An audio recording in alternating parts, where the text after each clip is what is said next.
pulando, inclusive, os intervalos para não ficar vídeos muito longos, tá certo?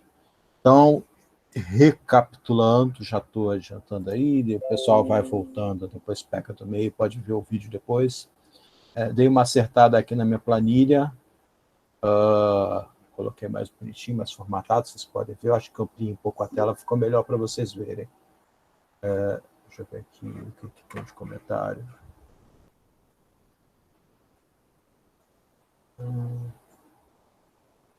Não está ouvindo o áudio? Marcos, está ouvindo? Não está ouvindo? Resolveu?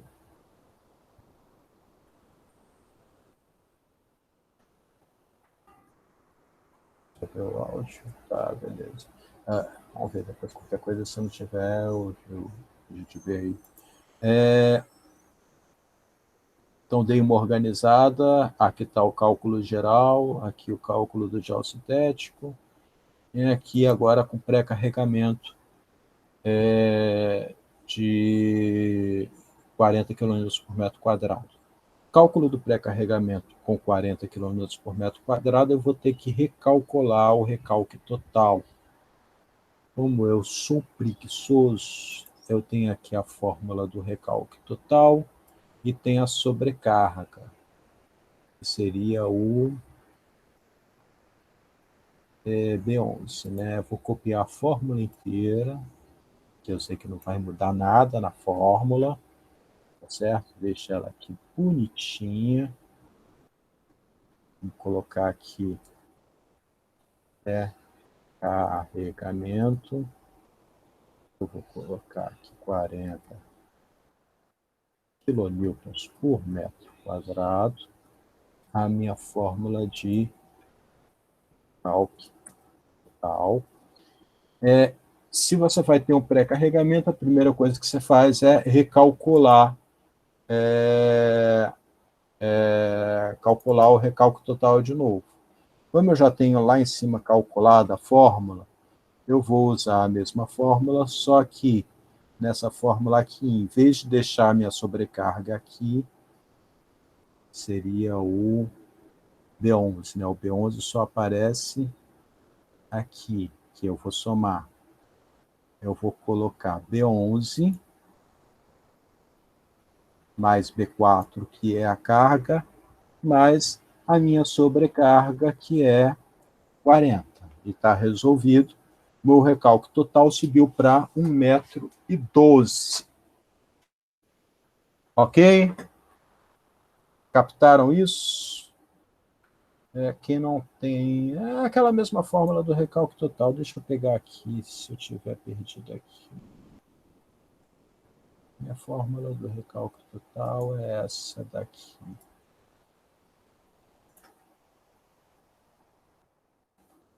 Será que cabe aqui? Eu acho que era um pouco grande.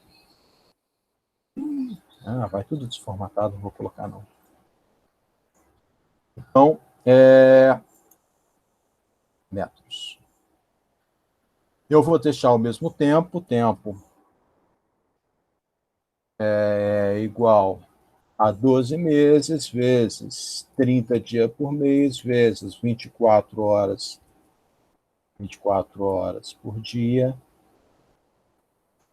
Vamos colocar aqui, vamos deixar aqui 12, e vai ser igual a isso, vezes, estou considerando mês de 30 dias, vezes 24, vezes 60, vezes 60, que vai dar segundos. Igual, né? 311. Isso, bateu igual. Então, meu tempo é esse daqui. E aí, o meu fator tesão é igual ao meu CV, que eu tenho aqui em cima. Eu tenho que achar. É 0,00 alguma coisa. Tá aqui. CV vezes o meu tempo em segundos dividido pelo meu HD ao quadrado, vai ser esse mesmo HD sem gel sintético, 4,5. Que eu gosto de colocar entre parênteses, eu tenho medo de o Excel fazer isso errado. HD ao quadrado. O fator tempo vai ser esse, 0,05376, que vai nos fornecer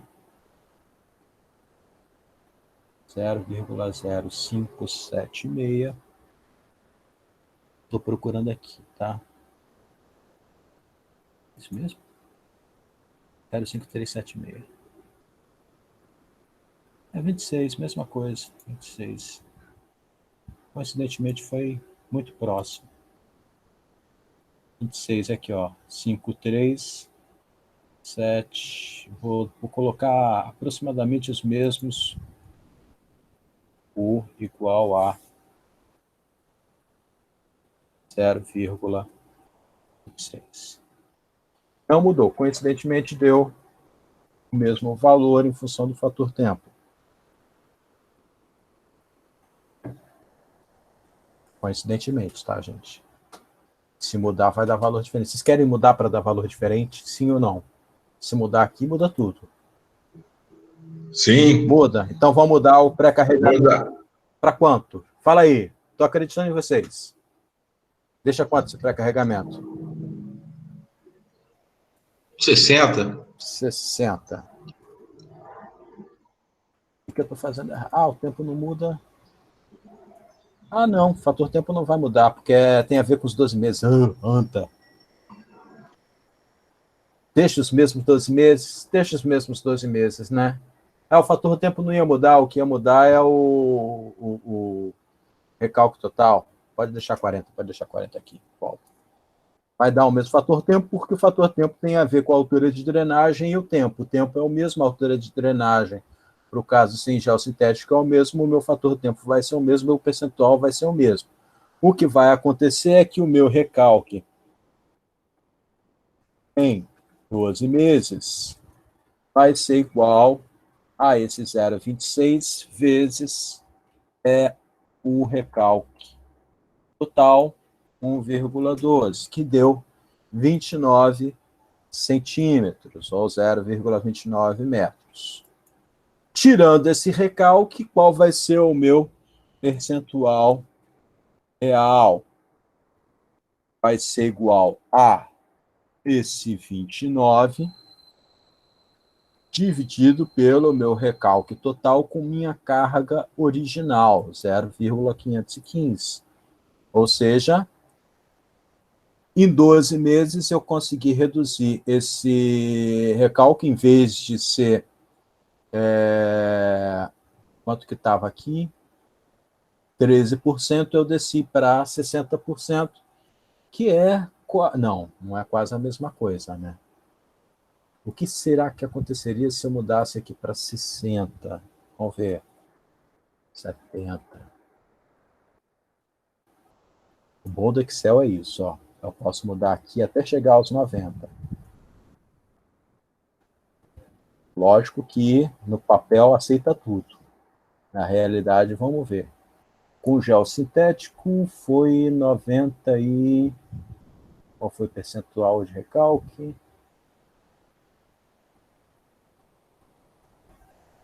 Gel sintético, 91. 92, 100. Vamos colocar 90. 95.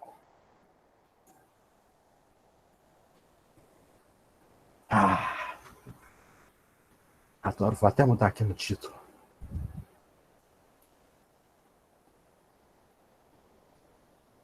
Olha só que legal.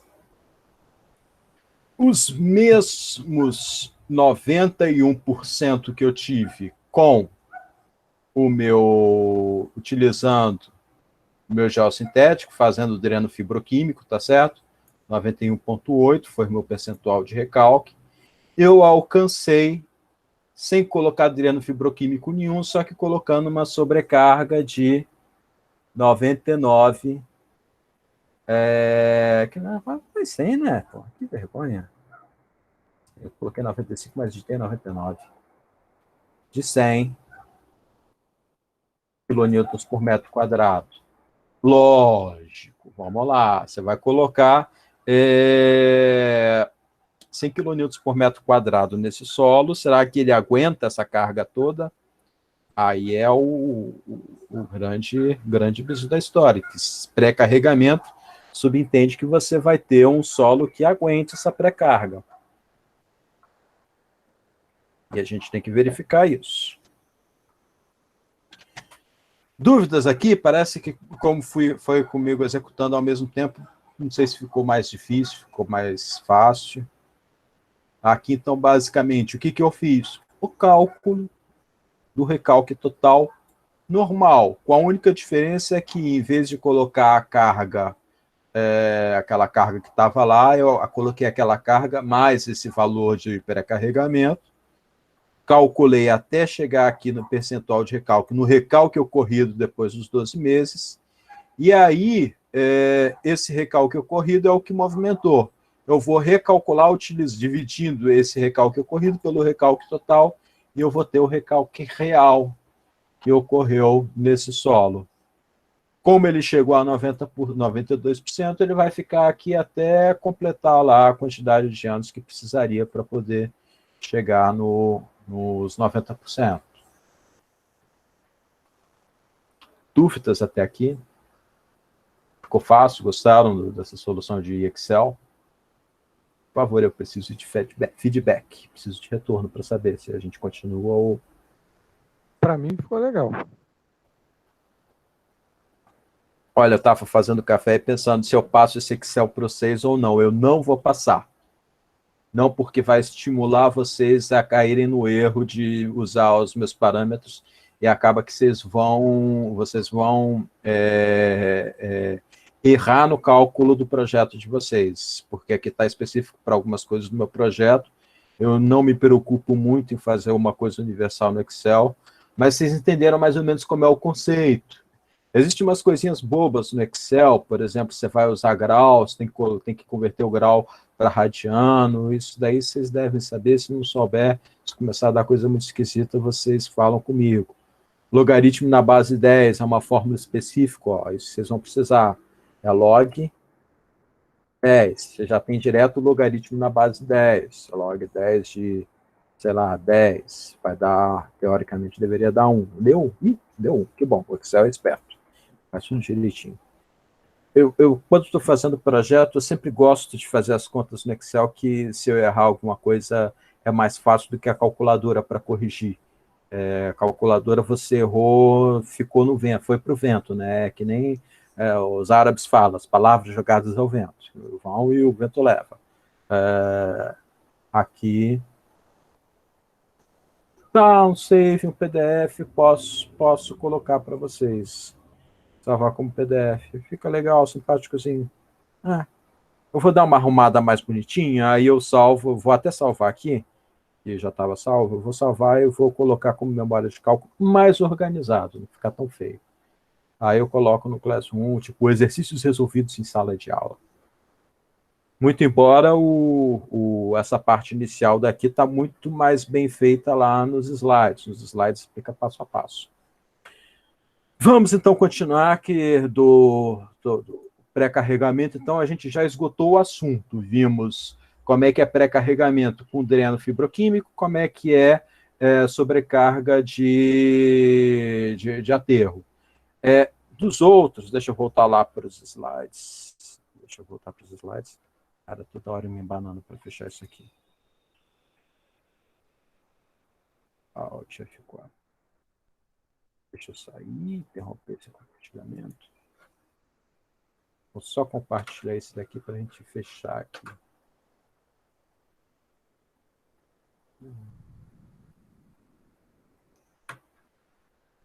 Então, olha só.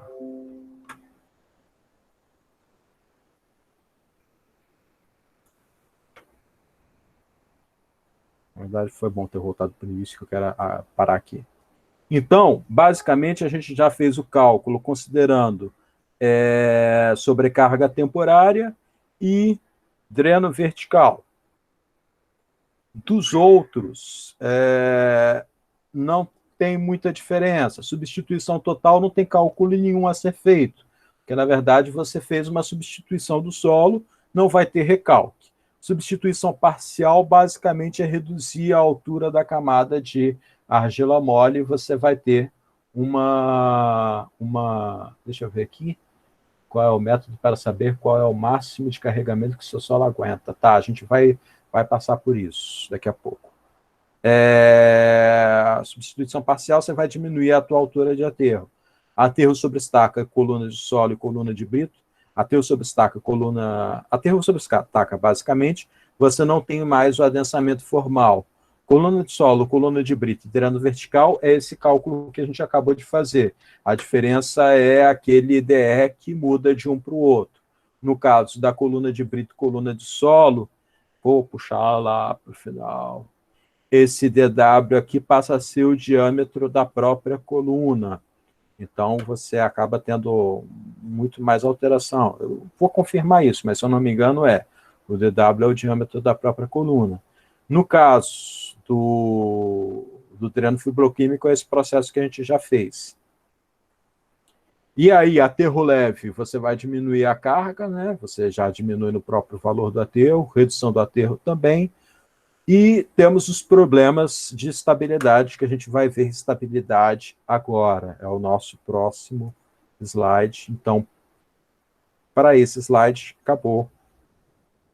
Vamos interromper e vou abrir o último slide do grupo, que é... Ok.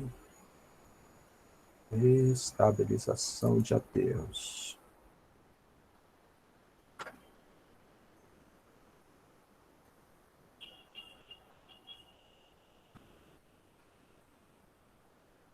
Apresentar agora. Uma janela. Pá. Conclui. Ok. Vamos para a parte final. Isso daqui, se eu não me engano, eu tirei do Soft Soil Group, são figurinhas deles. Recomendo, de novo, recomendo entrar no site, vale a pena, ele é bem divertido. Gente, esses foram os últimos slides que eu preparei. Então, assim, tendo que estar um pouco a dever, faltam coisas, eu vou melhorar. Professor, aonde você pegou essa figura mesmo que o senhor falou? Soft Soil Group, eu passei isso no chat. Está aqui embaixo também, ó. Eu vou compartilhar os slides do jeito que estão, mas depois eu vou revisar. À medida que eu revisar eles, eu vou atualizar e falo com vocês que foram atualizados. Eu sei que aqui tem as coisas que estão a dever, principalmente nesse último. Fiz ontem, acabei ontem, 1h da manhã. É o mal do brasileiro, né? Deixa tudo para a última hora, mas meu problema é que eu gastei mais tempo para fazer isso, porque eu me esmerei um pouquinho mais em achar figurinhas boas, fazer os cálculos tudo direitinho e tudo mais. Então, cálculo de estabilidade, puxa, essas figuras aí, a gente tem aí softwares para cálculo de estabilidade, não muda muito em relação ao que a gente usa. Eu achava que eu tinha mudado isso. Esse slide é errado. Não é esse. Fiz besteira. Slides para a aula. Abri o slide errado, gente. Agora sim. Tá, vamos lá. Desculpa, gente. Slides errados. Esse negócio que um é para gravar o vídeo, o outro é para a aula de hoje. Tem as coisinhas que são diferentes no vídeo. Exibição. Pá, agora sim. Mas a capa é a mesma. Então, cálculo de estabilidade. A gente tem três problemas básicos no nosso aterro. A instabilidade de fundações, que a tua fundação ela cede, você tem aquela ruptura, como vocês estudaram lá em fundações. Tem a estabilidade interna, que o teu aterro ele vai fraturar e vai deslizar. e tem a estabilidade global, que a gente tem uma ruptura global que vai envolver o aterro e o subsolo. Aqui é uma figurinha só mostrando, não é meramente ilustrativo, mostrando um caso que teve uma estabilidade global. Existem basicamente dois tipos de análises. Um lado, que é o que a gente mais faz nos projetos, que é a análise por tensão total. E a análise por tensão total, basicamente, você precisa ter a resistência não drenada, o SU. Opa, cliquei, esqueço. SU, resistência não drenada. É esse que é o teu parâmetro. A partir desse parâmetro, a gente vai calcular. Relembrando, a gente está falando de solo mole. Só tem sentido você fazer análise de solo mole no momento inicial do seu carregamento, logo quando você coloca a sua carga. Ou se você vai fazer aterro em etapas, nas etapas de cada colocação de aterro. À medida que esse aterro foi colocado e ele sobreviveu, não tem mais sentido você ficar verificando, porque ele já ficou estável, o adensamento está ocorrendo, ele está melhorando a resistência, ele não vai romper, salvo alguma coisa muito maluca aconteça. E na geotecnia ocorrem as coisas malucas, mas fica na cabeça que a coisa maluca vai sempre ocorrer, não. Já a análise por tensão efetiva, que é como a gente faz estabilidade de taludes, a gente precisaria da coesão e do ângulo de atrito.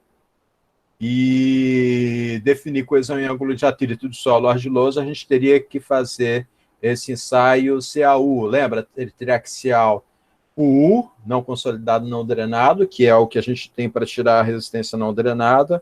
Aí tem o CD, CU. Esse CAU é um ensaio triaxial consolidado anisotrópico uniforme. É uma parada muito louca, porque ele trabalha com anisotropia, ele tem tensões, ele tem propriedades medidas num ângulo e em outro ângulo diferentes. Então, não é uma coisa usual, é uma coisa muito custosa. Então, essa segunda opção, análise por tensão efetiva, é um pouco mais difícil de ser feito, talvez assim, mais por universidades, na área de pesquisa e tudo mais. Para a vivência prática, a gente trabalha tipicamente com a análise por tensão total. Teoricamente, é o mais correto a análise por tensão efetiva. Lembra, professor de mecânica do solo de vocês deve ter falado que tudo que se faz em termos de tensão do solo tem que ser tensão efetiva, blá, blá, blá, e tal.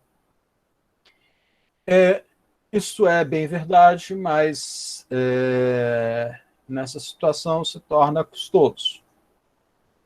Vale a pena vocês investirem um tempo de vocês sempre acompanhando dissertações e teses para poder saber como anda isso, se houve alguma mudança ou não. Mas, a princípio, a gente tem esse conceito. E a melhoria de estabilidade, a gente basicamente faz uso de bermas. Bermas é aquele trecho, aquele aterro mais baixinho. Você tem o talude do aterro, você faz um trecho mais baixo para poder aumentar a carga próxima ao aterro, para você não ter, ou suaviza a inclinação do talude. Poderia também suavizar a inclinação do talude. Usar reforço, que seria usar um daqueles gel sintéticos, gel grelha, né, que eu mostrei para vocês, ou uso de bermas e gel reforço, que é o melhor, o mais comum e o mais utilizado no caso de argila muito mole. Em relação à determinação da resistência não drenada, que é o nosso ponto principal, seria complicado a gente determinar a resistência não drenada só por ensaio triaxial. Primeiro, é custoso, é complicado você fazer um triaxial de argila mole, não é impossível, é fácil, na verdade, né? É complicado porque você vai ter que extrair um tubo Shelby, tudo mais, retirar a amostra deformada. Se você vai comparar isso com a execução de ensaio de palheta, que vai fazer um furo no local, vai cravar um aparelhinho e rodar, e tem até palheta que são simples, que são palhetas manuais, que você tem palheta de bolso, né, pocket palheta, Comparando com um ensaio interaxial, realmente o de palheta é bem mais fácil. Só que tem que tomar cuidado que existem fatores de correção. Por que fatores de correção? O ensaio de palheta, não sei se vocês se lembram da graduação, basicamente, eu devia ter colocado uma foto, né? São 4 palhetinhas, né, em forma de cruz, que ela é cravada no solo. Ela não é muito maior do que isso daqui, tá certo? É um negócio mais ou menos desse tamanho. A pessoa crava isso no solo e roda. Existe um torquímetro, às vezes é um dispositivo eletrônico, às vezes é um dispositivo de mão. E aí esse torquímetro vai medir a tensão para rodar dentro de uma velocidade constante. E existe o fator de correção de Bjerron, que é esse de 1972, que vem de muito tempo, é de longa data que se sabe disso. E se você gira isso numa velocidade, a velocidade que vai estar ocorrendo a ruptura do solo no ensaio de palheta é muito mais rápida do que a velocidade que ocorreria no caso de um sinistro na fundação, o sinistro, a ruptura realmente na fundação. Então, ele faz essa correção, só para ter uma ideia de grandeza, essa correção, essa resistência não drenada, multiplica esse fator μ, você pode tirar aqui pelo índice de plasticidade, e para as argilas brasileiras fica na ordem de 0,65, essa correção do ensaio de palheta. Lembra que eu falei lá atrás, na aula lá atrás, do caso onde eu fiz as ilhas com medição de umidade e tudo mais?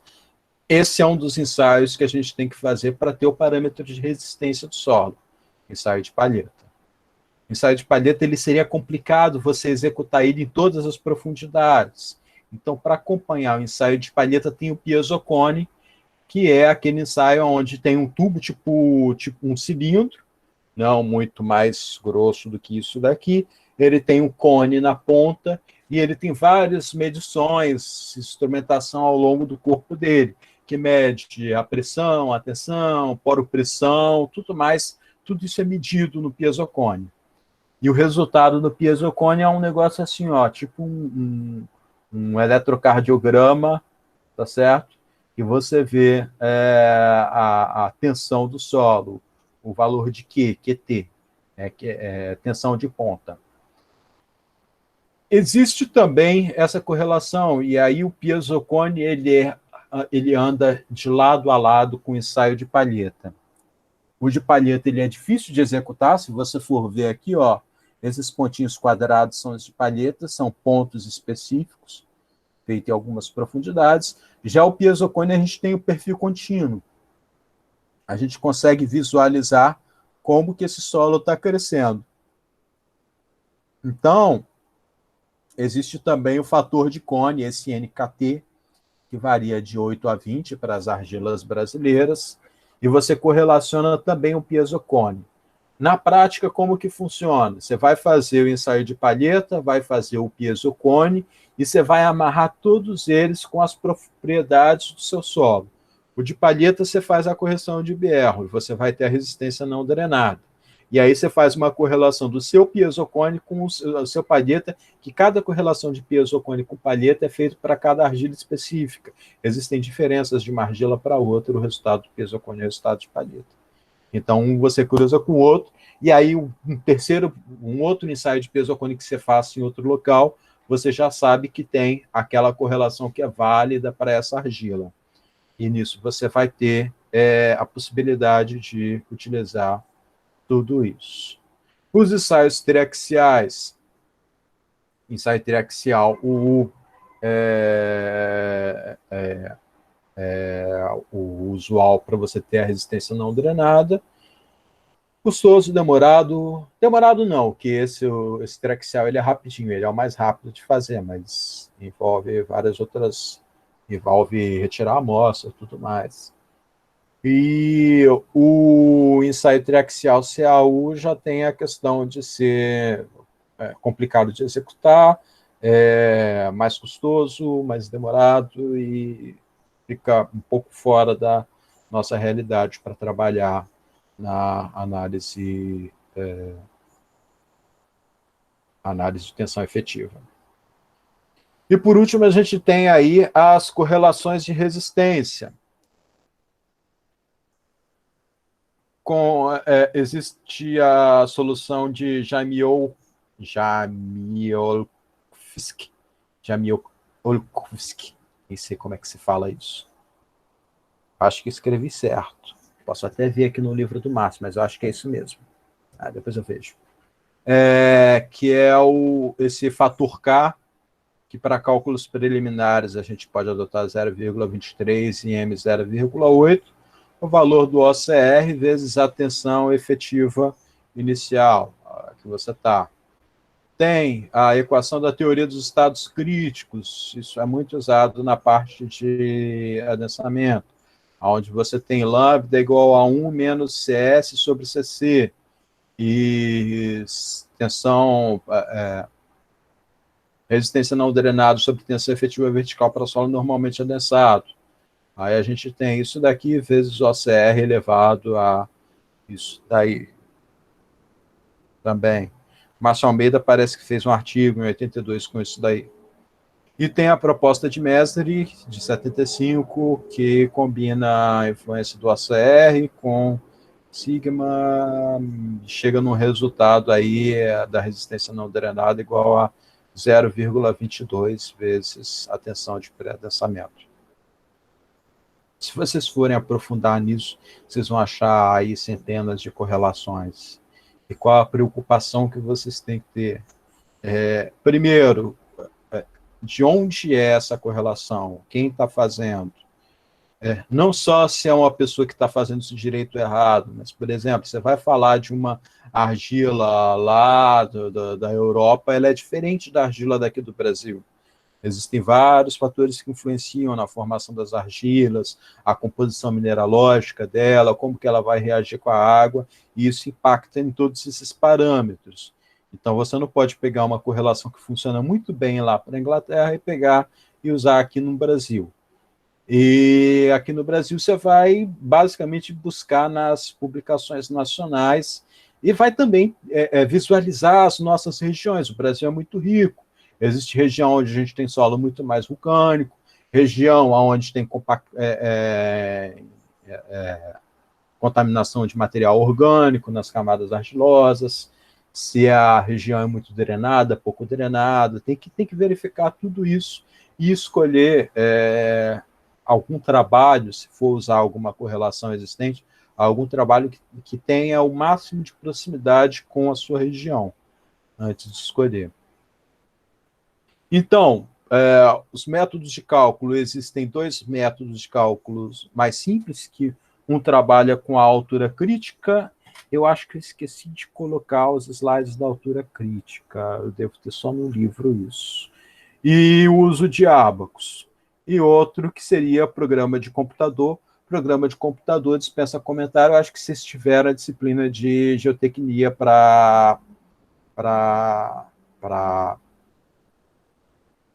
computação geotécnica, né? Que usaram o GeoSlope, usaram o Plaxis, não tiveram? Confirma para mim. Coloquei. Na pós ainda não. Ainda não? Mas é uma disciplina que vocês vão ter. Existe na pós. E a pergunta exatamente da altura crítica tem essa formuleta aqui, que ele trabalha basicamente com a profundidade de trinca. Eu não coloquei nada mostrando isso melhor, podia ter feito isso muito melhor. Essa é uma estimativa inicial. A altura de trinca, HC, a gente põe 5,14 vezes a resistência não drenada dividido por gama. Esse gama aqui é o gama do aterro. E aí você vai ter a altura máxima, o gama do aterro, não é da argila, tá certo? Aqui há uma certa confusão. Aqui é a altura crítica do aterro, 5,14 é adimensional, resistência não drenada, e o gama do aterro. Você vai ter a altura crítica do aterro. Então, esse gama aqui vai ser entre 18 e 20 kN por metro quadrado. Essa resistência não drenada vai depender das propriedades da tua argila, você vai saber de antemão mais ou menos quanto que esse solo alcança de altura crítica. Esse é um chute, o melhor chute consistido que a gente tem. Existe também os ábacos de pinto. Fica horrível falar ábacos de pinto. É muito estranho. Os ábacos do Carlos Souza Pinto, o autor do livro, né? Ele falou assim, ábacos de pinto. Aí ele falou assim, pô, Ábacos de pinto. É estranho. Mas do Carlos Souza Pinto. Vocês acham no livro do Faisal Massad, Obras de Terra. Esse livro, se vocês não forem preguiçosos, eu não posso passar, mas assim, vocês podem pesquisar na internet, e esses livros são acháveis no universo aí dos ratos de livro em PDF. Faisal Massad, diga-se de passagem, é uma pessoa boníssima. Eu pedi o material para ele, ele passou por e-mail, ele responde e-mail, ele é todo... Se ainda estiver vivo, né? Sei lá com esse negócio de coronavírus, como é que tá. Todo mundo morrendo. Mas vamos, continua. Os ábacos de pinto, ele tem duas situações. Uma que você tem o talute inclinado, com uma inclinação M, distância D, e você vai pegar esse parâmetro aqui, ó, C1 vezes esse D, que é a largura que vai ter da tua face inclinada, dividido por C0, que é a coesão inicial. Ele considera um acréscimo de coesão com a profundidade crescente. E você vai ter essas retas aqui inclinadas, que elas são C1 vezes D, que é a altura da tua camada argilosa, dividido por C0, que é a tua coesão inicial. Você vai cruzar esses dois e você vai ter o NCO, que é o número de... Esse NCO, esqueci. É um número aqui, que você vai multiplicar por esse C0 e você vai ter a carga e vai determinar a tua altura crítica. A tua altura crítica é o NCO vezes a tua coesão inicial, dividido pelo gama do aterro. Você tem a mesma coisa para a construção de berma. Aqui, ó, você tem a altura do aterro e tem a altura H sobre 2, a metade da altura do aterro em berma. Os ábacos de pinto eles funcionam muito bem para pequenas camadas de argila mole. Eles são uma solução bem simpática para isso daí. No caso de camadas muito extensas, talvez não seja tão eficiente. Isso é a informação que a gente tem. Resistência do aterro, usar parâmetros de resistência na condição saturada, a gente vai colocar parâmetros de resistência do aterro, tá? Do aterro, não é da argila. Coesão zero para aterro, para cálculo de aterro, a gente considera ele sem coesão nenhuma, e um ângulo de aterro de 28 a 30.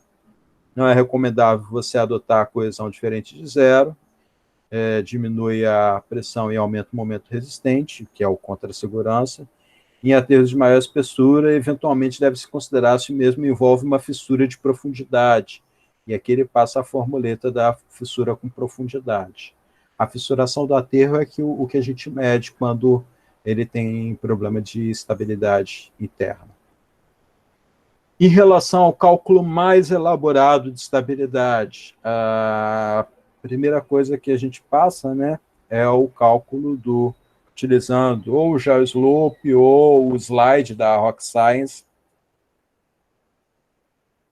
que são pacotões que vocês... O GeoSlope tem a versão gratuita de estudante, vale a pena vocês entrarem lá no site, pegar a versão gratuita, começar a experimentar, entender. Eles têm, você entra nos slides, eu não sei se o Rock Science também apresenta a versão de estudante, mas qualquer um dos dois, eles são simples de usar, muito intuitivos, tem o manual, tem tutorial, tem exercícios já que você faz para testar, e recomendo vocês experimentarem, fazer o uso, para já ir pegando prática. Para quem não tem prática com isso, existe o método de Felênius. Não sei se o professor da graduação de vocês chegou a discutir o método de Felênius, mas é um método onde você calcula o fator de segurança em função de cunhas. O que fica relativamente fácil para solos moles, porque solos moles você só vai ter a resistência não drenada, você não vai ter o ângulo de atrito.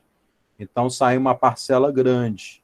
Vai ser só essa parcela daqui, ó, somatório de CI vezes ΔXi sobre o cosseno de θi. Porque a parte de tangente de φ some, porque o ângulo de atrito vai ser igual a zero, tangente de zero vai ser zero. Aqui está o processo de cálculo do método de Felênius. É bem simples, né? Você arbitra uma superfície de ruptura. E aí, talvez, o mais difícil é isso, porque você tem lá o seu talude. Óbvio, a gente sabe que vai passar meio que do topo do talude, a gente vai arbitrar alguns pontos. Acaba que, com o tempo, vocês praticando, vocês acabam adquirindo sensibilidade. Você tem que arbitrar o centro da tua curva e o teu raio, para depois determinar as fatias e calcular. O que não impede que vocês gerem uma planilha do Excel e consigam fazer isso já de forma automatizada pelo Excel para calcular automático. Como é um método que ele é muito repetitivo, você tem todos os cálculos, e você tem umas simplificações por ser solo argiloso, acaba sendo fácil de vocês... fácil não, né? É trabalhoso, mas não é impossível de se estabelecer alguns critérios e construir uma planilha para fazer o cálculo disso. Lógico, vai ter que bater bastante cabeça para conseguir fazer isso. E aí, como eu não fiz um exercício de estabilidade de aterro sobre solos moles, a gente ficou por aqui em relação à estabilidade. E eu vou fechar o conteúdo. Deixa eu ver, eu vou abrir aqui o...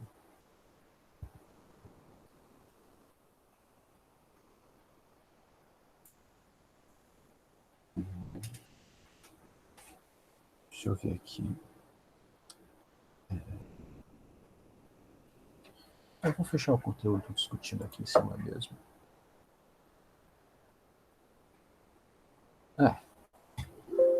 Bem, a gente viu toda a parte de cálculo, essa parte final do cálculo de estabilidade.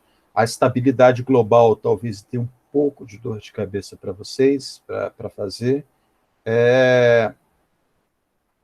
Eu não vou cobrar que vocês rodem o software e tudo mais. A parte do método de Felênius, eu acho ela bem simples, e talvez até, eu vou ver se eu preparo uma planilha mais simplificada para vocês do Felênius, ou do método das cunhas, que é um método também que funciona muito bem, tão bem quanto o método de Felênius, para a gente fazer análise de estabilidade. Para a gente poder calcular, pelo menos ter um cálculo preliminar de como que a gente verifica isso nas camadas do solo mole. E a parte de monitoramento, eu vou bater um papo com vocês, vai ser bem rapidinho, não vou gastar mais do que meia hora sobre monitoramento. Eu ia até começar a fazer umas buscas aqui pela internet para poder ver se eu acho umas figuras. Mas, primeiro, placa de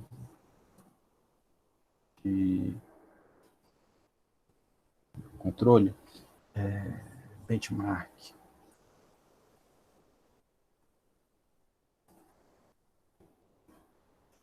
Deixa eu ver se eu acho aqui.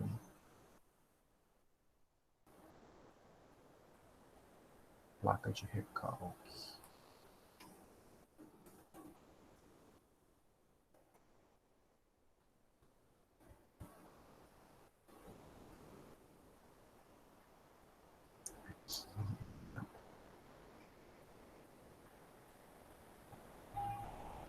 Ok. Tá, vamos sair dessa. E vamos apresentar agora essa daqui.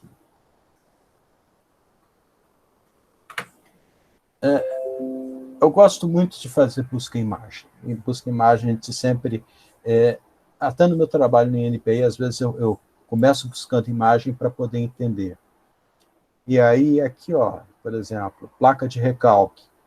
É uma técnica que é muito importante para a gente, muito útil na geotecnia, são placas que são colocadas, às vezes, no topo ou em alturas específicas.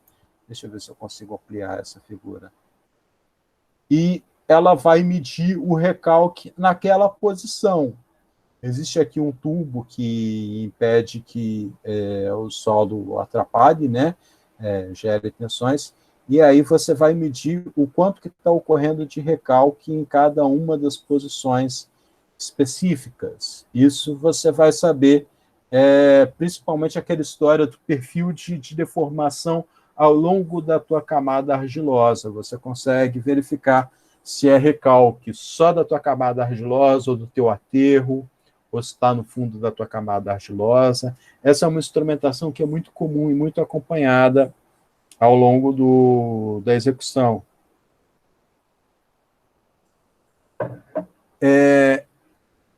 Em relação ao monitoramento também, é sempre importante a gente cruzar o monitoramento de como que está ocorrendo o recalque. Deixa eu ver se eu achei benchmark aqui. Benchmark daqui, não.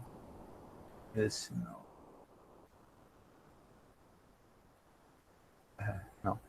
É muito importante a gente sempre cruzar, sempre verificar o que está acontecendo no mundo real em relação ao que eu calculei.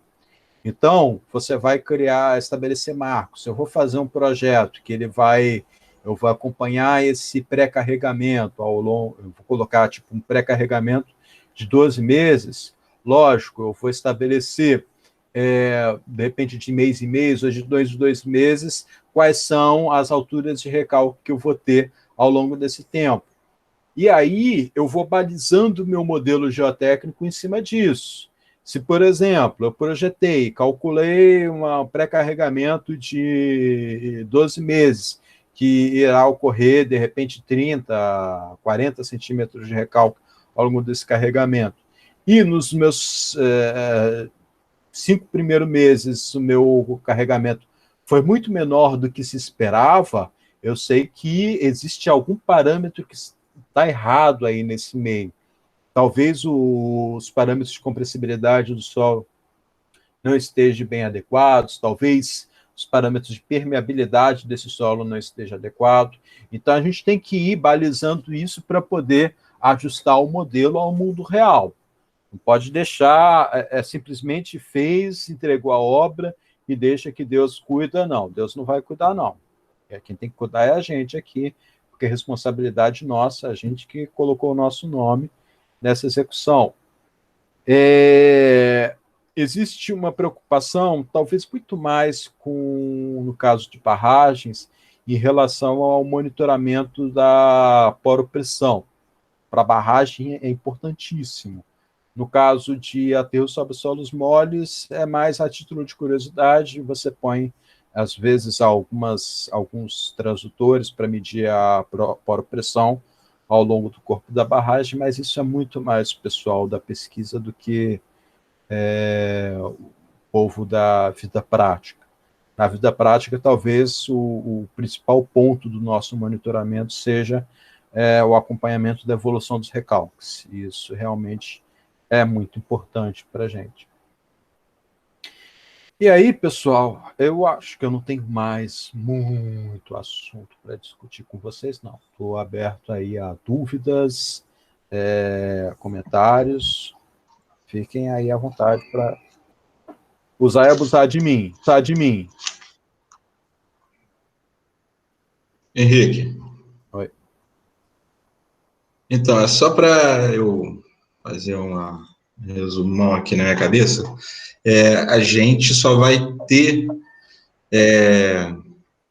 esse recalque, essa aceleração de recalque, de adensamento, a partir do momento que tiver uma sobrecarga, sempre assim, né? Nunca vou ter um dispositivo de drenagem dentro do solo mole antes que eu tenha uma sobrecarga, um sobreaterro. Não, eu falei de Não. duas coisas diferentes. Vamos lá, voltar lá para os slides. Deixa eu abrir aqui o slide. Pá. São duas coisas diferentes, o sobrecarga e o dreno fibroquímico. Vamos lá, vou abrir aqui para vocês. A apresentação, uma janela, pá. Aceleração.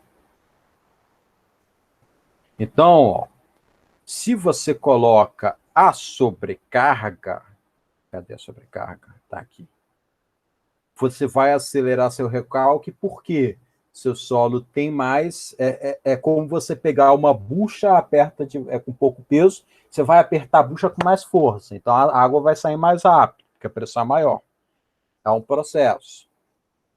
Já a parte do dreno, você vai apertar a bucha, só que a água, em vez de só sair por cima e por baixo da bucha, ela pode sair pelos lados. Então, ela tem mais espaço para sair, é mais fácil dela sair. Então, com uma mesma carga, se você tem ou dreno vertical, ou trincheira drenante, ou colunas de solo, né, que é o caso, você vai conseguir, você vai acelerar o seu recalque para essa mesma carga. No cálculo, no exercício que eu tinha feito no Excel, eu fiz o cálculo utilizando só o gel sintético, então, colocando aquele dreno fibroquímico a cada 1,20 m, que é o que está no slide, eu consegui em 12 meses fazer 90% de recalque. Essa mesma carga, essas mesmas condições, sem o gel sintético, para alcançar os 90%, eu demoraria 15 anos. E, nesse mesmo tempo, se eu fosse colocar uma altura a mais de aterro para poder fazer esse adensamento, sem gel sintético, eu teria que colocar 100 kN a mais no teu aterro, entendeu? Foram 3 coisas diferentes. Entendi. Só com dreno fibroquímico, 12 meses. Sem dreno fibroquímico, seriam 15 anos.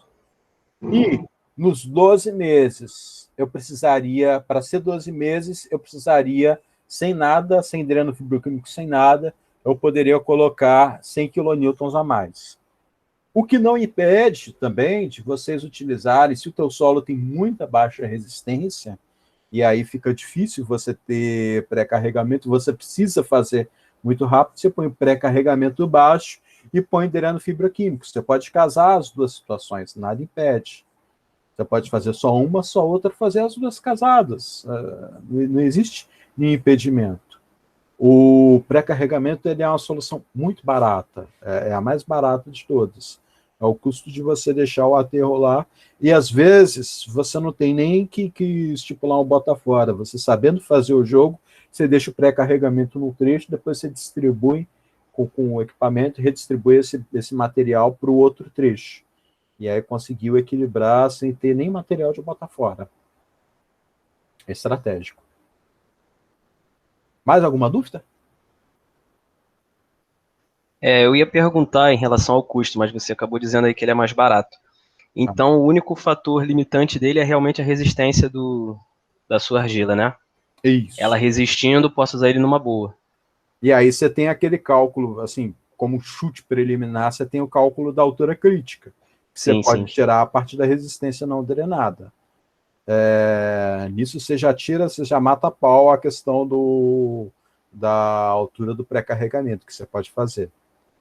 Beleza. Se não conseguir com isso, aí você tem que estudar outras soluções. Por isso que tem esse mundo de soluções aí apresentado para vocês.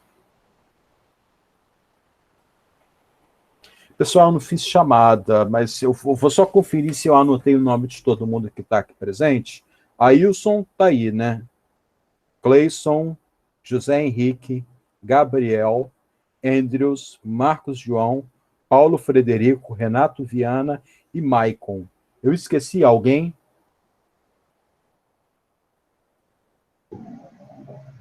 Sim, Vinícius. Vinícius.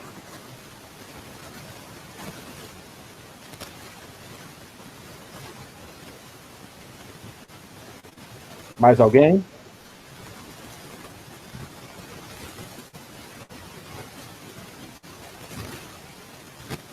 Só isso? 2, 3, 4, 5, 6, 7, 8, 9, 10. Calma que tem 14 pessoas aqui. Ailson, Andrews, Clayton. O Elton é o Vinícius, né? É isso? Elton que está aqui. O Elton também. Elton, né? Elton. Gabriel, José Henrique, Maicon, Marcos, Paulo Frederico, Renato, Vinícius. Beleza. 2, 3, 4, 5, 6, 7, 8, 9, 10, 11 pessoas. Pessoal, tá tudo gravado. Se vocês precisarem, tá o vídeo lá disponível. Quem não tiver, eu vou até aproveitar que está gravando, ficar registrado meu telefone, 999-00-8500. Manda o WhatsApp para mim que eu respondo, tá certo? Ligar já é mais complicado, porque na maioria das vezes que me ligam eu não ouço, que o meu celular fica sempre no VibraCal, eu nunca deixo ele fora do VibraCal. Eu não tenho muito barulho aqui em casa, então acaba ficando perdendo isso. Aí mandar o WhatsApp, eu com certeza vou responder uma hora, e não vai demorar muito, geralmente. Tá certo? Então por hoje é só. Muito obrigado pela presença, muito obrigado pela participação. Temos agora o módulo de barragem. Já adiantando, eu não sei se vocês vão conseguir, o PDF, se conseguir, me passa, que eu não tenho. Livro bom de barragem. Deixa eu sair aqui da... Só até ver como é que é aqui. Livro bom de barragens. Aqui, ó, 100 barragens brasileiras, do Paulo Teixeira da Cruz. Esse livro é ótimo, ele passa todos os detalhes. Esse é caro, esse é mais caro que o do Márcio Almeida. Mas esse é muito bom. Hashtag é outro que eu recomendo. A aula de vocês vai ser quase que integralmente baseada nele. Ele é um dos melhores livros de barragem. Então, não deixe de... Se conseguirem, passa para mim, eu quero, PDF, apesar de ter ele. A data da entrega do projeto, eu gosto de ter PDF, gosto de ter papel. Eu tenho os dois. É melhor mesmo. Não, eu tenho papel e o PDF, e às vezes, por diversas vezes, eu preciso fora, por exemplo, às vezes estou no trabalho, preciso lá no trabalho, eu tenho uma cópia do PDF, eu consigo olhar. Data do projeto, eu não sei. Eu vou conversar com o Igor. Aí depois o Igor vai dizer quando que eu estabeleço o limite para vocês, e aí eu vou fixar não só a data do projeto, mas a data também da realização dos questionários, para poder finalizar. E também, se a gente deixar sem data, vocês vão levando. Eu também faço isso, eu não nego. A gente vai levando e acaba que a gente se perde. Então, eu vou conversar com o Igor e vou pedir isso. Mas, com certeza, vai ser depois da aula de barragens, não vai ser uma coisa para agora, não. Mas já vai adiantando, vocês já têm aí um monte de parâmetros, já pode ir fazendo cálculo, tem uns bem simples, outros que são um pouco mais complexos, e aproveita, qualquer dúvida, me pede que eu vou estar disponível, tá certo? Beleza. É 15 dias depois da última aula. Ah, bom saber, eu também não sei disso. Eu vou bater aí no Maicon, porque ele falou 15 dias depois da aula. Não faz isso não. Tem, vou perguntar para o Igor. É a última aula, são 2 aulas, tem essa e a outra. Seria a outra aula, 15 dias após a outra aula. A outra aula, tá. Vamos conferir isso, tá certo? Pelo menos foi isso nas outras matérias, né? Não, a minha é igual a de todo mundo, não tem nada diferente, não. Tá certo? Obrigado, gente. Estou à disposição. Vou encerrar aqui a gravação. Vou encerrando. Valeu.